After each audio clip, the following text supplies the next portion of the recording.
Page number 61 theorem का part 2 है। Part 2 क्या था आपके पास? If G is infinite cyclic group,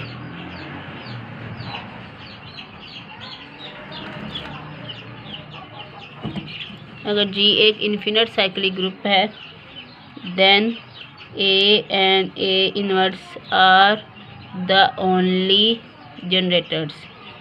तो G के सिर्फ दो ही जनरेटर्स होंगे, A एंड A इनवर्स।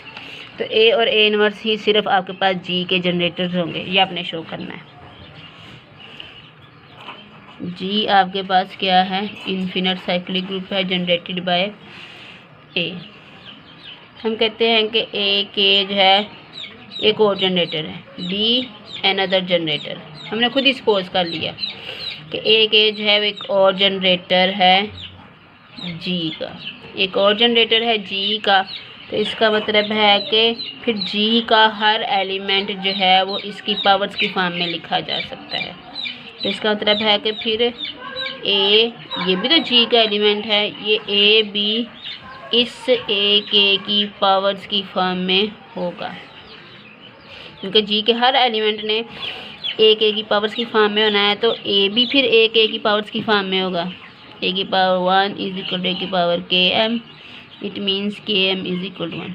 अब K और M इंटीजर्स हैं, ये इंटीजर्स हैं, सिर्फ रियल नंबर्स नहीं हैं। तो K और M की क्या वैल्यूज़ हो सकती हैं? या तो K और M दोनों 1 होंगे, या K और M दोनों -1 होंगे, क्योंकि ये इंटीजर्स है, रियल नंबर्स नहीं है। तो इसका मतलब है A की पावर K या तो A खुद होगी या A की पावर K -1। तो A के सिर्फ G के सिर्फ दो जनरेटर हैं, या तो A या A इनवर्स, क्योंकि K की दो ही वैल्यूज आई हैं, 1 एंड -1। तो दो ही जनरेटर्स हैं, A एंड -A। एग्जाम्पल है आपके पास, G आपके पास ग्रुप है ऑफ आर्डर 10। G एक साइक्लिक ग्रुप है ऑफ आर्डर 10, और आपसे क्या कहा गया कि इसके सारे जनरेटर्स फाइंड करें, इसके सारे जनरेटर्स फाइंड आउट करें। अब सबसे पहले आपने वो नंबर्स, और जनरेटर कौन से हो सकते हैं? A की ऐसी पावर्स जो हैं जनरेटर बन सकती हैं जो कि 10, जिनकी जो पावर्स 10 के साथ रिलेटिवली प्राइम है। तो सबसे पहले आपने 10 के साथ जो रिलेटिवली प्राइम नंबर्स हैं वो कैलकुलेट करने हैं। नंबर्स प्राइम टू 10, जो 10 के साथ प्राइम रिलेटिवली प्राइम है, यानी कि जिनका 10 के साथ कोई भी कॉमन डिवाइज़र नहीं आता। रिलेटिवली प्राइम का मतलब क्या है कि जिनका 10 के साथ कोई भी नंबर कॉमन डिवाइज़र नहीं आता, सिर्फ 1 होता है। 1 और 10 का सिर्फ 1 ही कॉमन डिवाइज़र है। 3 का और 10 का सिर्फ 1 ही कॉमन डिवाइज़र है। 7 का और 10 का एक ही कॉमन डिवाइज़र है, विच इज़ 1। 9 और 10 का भी एक ही कॉमन डिवाइज़र 1, यानी कि ऐसे नंबर जिनका आप 10 के साथ कॉमन डिवाइज़र निकालें तो सिर्फ 1 हो। तो अब ये जो कॉमन ये एलिमेंट्स आ गए जो 10 के साथ रिलेटिवली प्राइम है, तो A की ये वाली पावर्स हैं, ये सारी के सारे इस ग्रुप के जनरेटर्स हो जाएंगे। Are all generators of G by theorem हमें बताता है कि वो सारी पावर्स, जो पावर्स 10 के ग्रुप के ऑर्डर के साथ रिलेटिवली प्राइम हो, वो सारी की सारी ग्रुप के जनरेटर्स बन जाते हैं। ठीक है जी।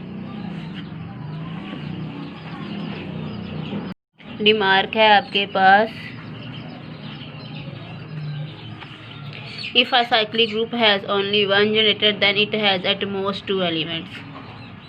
यानी कि ऐसा ग्रुप जिसका सिर्फ एक जनरेटर है, क्योंकि इन्फिनिट ग्रुप के भी 2 जनरेटर्स आए हैं, फाइनाइट ग्रुप्स के भी 1 से ज़्यादा जनरेटर्स हैं। ऐसा साइक्लिक ग्रुप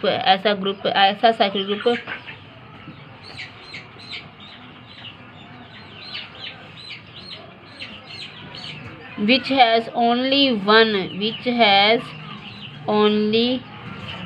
one generator जिसका सिर्फ एक जनरेटर हो, तो ऐसे ग्रुप के आर्डर सिर्फ 2 होता है।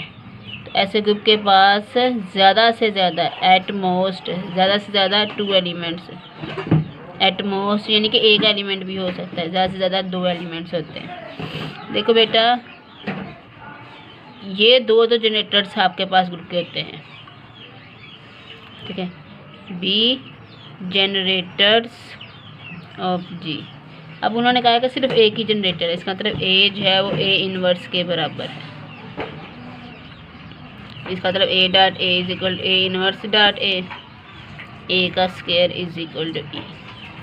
अब ग्रुप है, उसका जनरेटर है और उसका ऑर्डर 2 आ गया है, तो जो आपके पास जनरेटर का ऑर्डर होता है वही ग्रुप का ऑर्डर होता है। इसका मतलब है कि ग्रुप के पास सिर्फ 2 एलिमेंट्स होंगे।